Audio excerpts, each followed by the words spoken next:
Neste vídeo, vamos estudar um teorema bastante importante quanto às propriedades das linguagens livres de contexto. Seja L uma linguagem livre de contexto e R uma linguagem regular. Então, o teorema nos diz que a interseção de L e R é uma linguagem livre de contexto. Observe que no vídeo anterior nós mostramos que a classe das linguagens livre de contexto não é fechada sob a interseção. Porém, se nós fizermos a interseção de uma linguagem livre de contexto com uma linguagem regular, o resultado, ou seja, L interseção R, vai ser uma linguagem livre de contexto. E de que forma esse teorema é útil? Ele é útil para provar que uma linguagem, por exemplo, ela não é livre de contexto. Então, suponha, por exemplo, a linguagem L formada por palavras pertencente a B estrela, onde W tem o mesmo número de A's, de B's e de C's. Então, nós podemos apresentar uma prova por contradição. Então, suponha que L seja uma linguagem livre de contexto. Então, como uma linguagem R é justamente a linguagem A estrela, B estrela, C estrela, ou seja, nós apresentamos uma expressão regular para denotar a linguagem A estrela concatenado com B estrela, C estrela. E sabemos que essa linguagem é uma linguagem regular. Para isso, basta você apresentar um autômato finito para essa linguagem. Então, se L for uma LLC, sabendo que R é uma linguagem regular, pelo teorema que nós apresentamos, L interseção R vai ser uma linguagem livre de contexto. Porém, o que é de fato a linguagem L interseção R?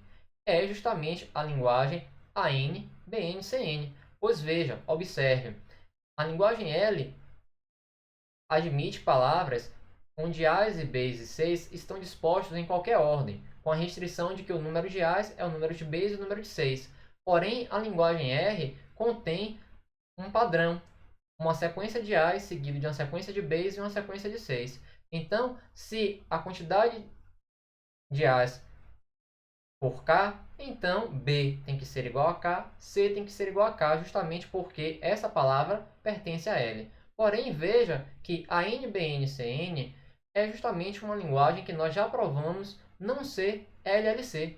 Portanto, chegamos a um absurdo. Então, concluímos que L não é uma linguagem livre de contexto. Aproveito para comentar que a prova desse teorema não é difícil e está apresentada no livro do professor Newton. E basicamente a ideia é simular um autômato de pilha produto, digamos assim, equivalente ao que nós simulamos quando nós estudamos a parte de linguagens regulares.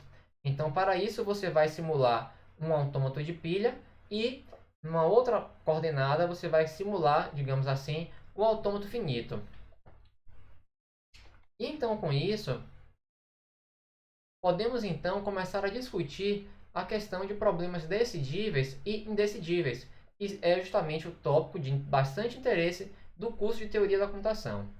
Há alguns problemas que são decidíveis. Por exemplo, determinar se W, uma palavra W, ela pertence a uma linguagem para qualquer gramática livre de contexto e uma palavra W. Então, esse é um problema decidível. Você, humano, você pode resolver esse problema, assim como um compilador, ele faz isso. E os algoritmos que vão verificar se, dada uma gramática livre de contexto e uma palavra, se aquela palavra pertence àquela linguagem, é objeto de estudo de cursos de compiladores. Determinar se uma linguagem G é vazia para qualquer gramática livre de contexto G. Então, há uma série de procedimentos de manipulação visando simplificar uma gramática livre de contexto que pode responder justamente essa pergunta. Porém, há alguns problemas de grande interesse da comunidade que são indecidíveis. E o conceito de indecidibilidade ele é formalizado em um curso de teoria da computação. Então, por exemplo, determinar se uma gramática G era ambígua para qualquer gramática livre de contexto.